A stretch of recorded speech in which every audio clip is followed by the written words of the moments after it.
अवधूत चिंतन श्री गुरुदेव दत्त श्री स्वामी समर्थ. रिलीजियस काकू या आपल्या चॅनलवर तुमचे मनापासून स्वागत करते आणि व्हिडिओला सुरुवात करते.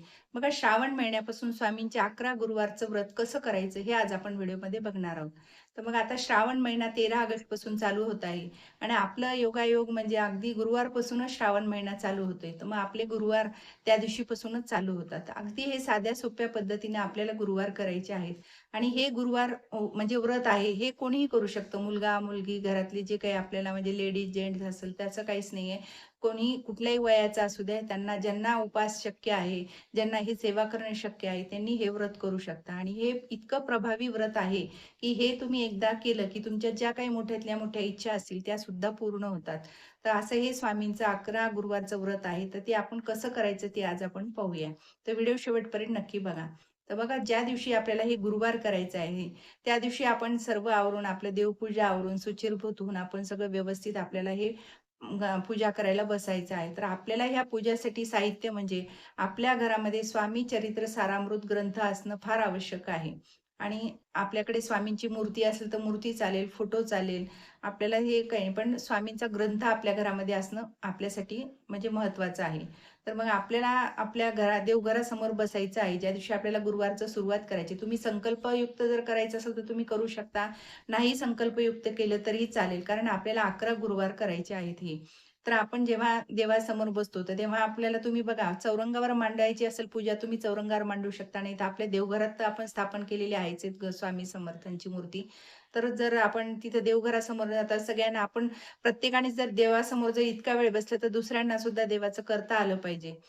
नामस्मरण म्हणा, जे काही पूजाविधी करता येईल त्यांना अडचण नको म्हणून आपण जर एका साईडला आपण जर चौरंग मांडला, त्यावर म्हणजे एक लाल पिवळा कपडा अंथरून आपण जर त्याच्यावर स्वामींची मूर्ती स्थापन केली, फोटो ठेवला, तर एका बाजूला मग आपल्याला किती वेळ जरी लागला आहे आपल्या सेवेला, तरी आपल्याला काही हरकत नाही. त्यामुळे आपण एका बाजूला चौरंग असं व्यवस्थित मांडून त्याची पूजा वगैरे सगळं व्यवस्थित मांडलं, तर आपल्याला बराच वेळ बसता येतं. म्हणजे आपलं लक्षही व्यवस्थित आपलं त्या पारायणामध्ये लागतं, आपल्या सेवेमध्ये लागतं, आपलं लक्ष विचलित होत नाही. त्यामुळे एका साईडला जर आपण पूजा मांडली, तर आपल्यासाठी हे चांगलं आहे.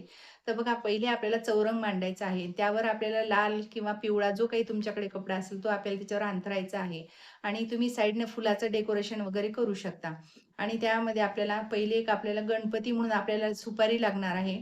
आणि स्वामींची मूर्ती किंवा जो काही तुमच्याकडे फोटो असेल तर फोटो. तर हे आपल्याला चौरंगावर आपल्याला मांडायचं आहे. साईडला तुमची इच्छा, तुम्ही जर कलश वगैरे मांडायचं, तुम्हाला अशी पूजा व्यवस्थित म्हणजे साग्र संगीत पूजा मांडायची असेल, तर तुम्ही मांडू शकता. नाहीतर आपल्या देवघरात जरी स्वामींची मूर्ती आहे आणि तिथं जरी तुम्ही बसून ही सेवा केली तरीही चालतं. कारण ह्या पूजेच्या मांडणीला कुठलीही अट नाहीये.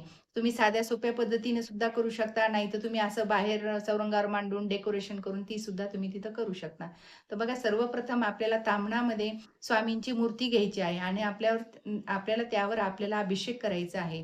आणि अभिषेक करताना तुम्ही पंचामृताने अभिषेक करायचा आहे. तर आपल्याला पहिलं साधं पाणी घालायचं आहे स्वच्छ. नंतर मग आपल्याला पंचामृताने आपल्याला मूर्तीवर सगळं चोळून घ्यायचं आहे. नंतर परत साधं पाणी घालून आपल्याला म्हणजे जेव्हा तुम्ही अभिषेक करता, तेव्हा आपल्याला श्री स्वामी समर्थ, श्री स्वामी समर्थ हा जप म्हणायचा आहे. जितका जप होईल तितका करायचा आहे. आणि मग नंतर ती स्वच्छ मूर्ती पुसून आपल्याला देवघरात किंवा जेव्हा चौरंगावर ठेव तिथं स्थापन करायची आहे. आणि स्थापन झाल्यानंतर आपल्याला त्याला हळदी, कुंकू, समजा अक्षत आणि गंध, आपण जे स्वामींना गंध लावतो, तर आपल्याला चंदनयुक्त गंध लावायचा आहे. आणि अक्षदा, पिवळं फुल अर्पण करायचं आहे. कारण स्वामींना पिवळं म्हणजे फुल प्रिय आहे. तर मग पिवळं फुल अर्पण करायचं आहे. आणि आपल्याला जे काही तुम्हाला वस्त्रमाळ असेल, हार असेल, तुळशी हार असेल, ते आपल्याला अर्पण करायचे आहे. फोटो असेल तर फोटोची सुद्धा आपल्याला पूजा करायची आहे. आणि गणपती बाप्पाची सुद्धा आपल्याला पूजा करून आपल्याला तिथं हळदी, कुंकू, अक्षत, लाल फुल गणपती बाप्पालाही करायचं आहे. आणि आपल्याला जी काही आपल्याला सेवा करायची ती म्हणजे स्वामी चरित्र सारामृत ग्रंथ पठण करायचं आहे. तर हे आपल्याला एका बैठकीतच ग्रंथ पठण करायचं आहे. कारण आपल्याला तेवढं 3दा उठ-बैस करून आपल्याला त्या व्रताचा आपल्याला पुण्य प्राप्त करण्यासाठी, जसं तर सगळ्यांना, आता ज्यांना लहान बाळ आहे त्यांना ती म्हणजे ही मुभा असते, की चला लहान बाळ असल्यामुळे तुम्ही उठ करू शकता. पण ज्यांना काहीच नाही त्यांनी 3दा उठण्या बसण्यापेक्षा एकाच बैठकीत आपल्याला ते पारायण करायचं आहे. आणि हे पारायण एकदा केलं, की मग तुम्ही जे काही तुम्हाला हे झालं गोडाचा नैवेद्य जो काही दाखवायचा, खडी साखरेचा याचा त्याचं दाखवायचं आहे, अर्पण करायचं आहे. आणि जेव्हा तुम्ही जे आता हे गुरुवार करता, तर तुम्ही एक वेळ जेवण करा. सकाळी म्हणजे दुपारी जेवा किंवा संध्याकाळी जेवा. तर जे तुम्ही आपण करतो त्याचा नैवेद्य आपल्याला अर्पण करायचा आहे आरतीच्या वेळेस. आणि सगळं झाल्यानंतर आपल्याला आरती करून घ्यायची आहे आणि नैवेद्य अर्पण करायचं आहे आणि हे आपल्याला एका बैठकीतच पारायण करायचं आहे. तर हे असे आपल्याला 11 गुरुवार करायचे आहेत आणि जसं आता श्रावणातच आपले 5 गुरुवार येतील, 4 गुरुवार येतील. तर एखादा गुरुवार आपला लेडीजचा आता अडचणीमुळे जातो, पण तो जरी गेला तर काही हरकत नाही. पण 4 तर आपल्याकडून होतात म्हणजे हे गुरुवार. तर त्यामुळे आपल्याला ही काही अडचण येणार नाही. कारण आपले तर म्हणजे एक व्रत तर आपलं चालू होतं. पण जर समजा तुम्हाला फारच अडचण आली, परगावी जायचंय, आता कोणाचं काही अडचण, कोणी एक्सपायर्ड झालेलं असतं तिकडं समजा, तर एखादा गुरुवार गेला तर चालेल. तुम्ही दुसरा गुरुवार कंटिन्यू करू शकता. पण असं 3-4 गुरुवार गेले आणि तुम्ही लागलीच परत व्रत चालू करताल, तर तसं करायचं नाही. कारण ते व्रताला आपल्याला त्याचं पुण्य प्राप्त होणार नाही. जेव्हा तुमच्या जर व्रतामध्ये 3-4 गुरुवार, 2-3 रविवारचं याचं गुरुवारचा खंड पडला, तर आपल्याला त्याची अडचण येते आणि आपल्याला कामं आपलं जे काही पुण्य प्राप्त आपल्याला भेटायचं ते भेटत नाही. त्यामुळं परत आपल्याला सुरुवातीपासून आपल्याला ते व्रत चालू करायचं आहे. एखादा गुरुवार गेला तर चालतो, कारण तो प्रत्येक लेडीजच्या अडचणीमुळं एखादा गुरुवार जातोच. तर त्याला ती मुभा आहे. पण असे 2 गेले मध्ये 3 गेले हे असं करू नका. परत आपल्याला व्रत नेहमीकरता परत चालू करायचं आहे. पण जेव्हा तुम्ही हे 11 गुरुवारचं व्रत करताल, तर नक्की हे प्रभावी व्रत आहे. आपल्या म्हणजे ज्या काही आपल्या गोष्टी जे आपल्या इच्छा असतात मनामध्ये त्यासुद्धा आपल्या पूर्ण होतात.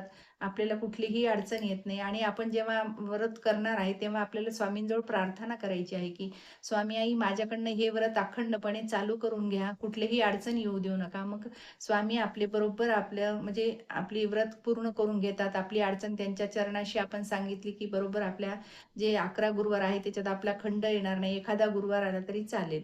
पण हे अशा प्रकारे आपल्याला ह्या गुरुवारचं व्रत करायचं आहे आणि जेव्हा तुम्ही हे गुरुवार व्रत करता, तर तुम्ही समजा केंद्रात जाऊन तिथं तुम्हाला कुठलं फळ दान करता येत असेल, तर समजा फळ दान करू शकता. फराळाचं दान करायचं तर फराळाचं करता.